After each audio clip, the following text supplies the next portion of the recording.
হ্যাঁ এভরিওয়ান, আসসালামু আলাইকুম। ইরানে কোটি মানুষের ঢল।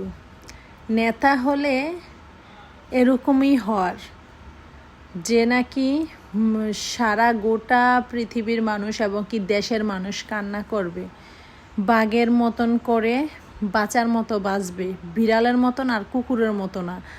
সে যদি ভালো মানুষ নাই হইতো খামিনি, এবং কি তার দেশটা যদি সঠিকভাবে পরিচালনা করতে নাই পারতো, তাহলে কি আর মানুষ ওনার জন্য কান্না করতো? এত মানুষের ঢল নামতো? আপনারা চিন্তা করে দেখেন, 2 কোটি মানুষ হয়েছে তার জানা যায়, এবং কি 5 কোটি রুটি তৈরি করেছে মানুষের জন্য। বুঝতে পারছেন যে কেমন মানুষ ছিল আর কার জন্য চোখের পানি মানুষ ঝরেছে। দেশের মানুষ কিভাবে কান্না করছে।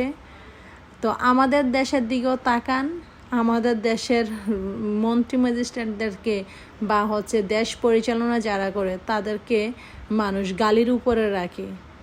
তো আসলে আমাদের দেশের যারা সরকার আছে তাদের কিছু শেখা উচিত, যেন বিড়ালের মতো না বাঘের মতো বাঁচতে পারবে, এবং কি মানুষ তাদের জন্য কান্না করবে। তো এইটাই হচ্ছে দেশ আর ভালোবাসা, এগুলোই হচ্ছে পরিচালনা।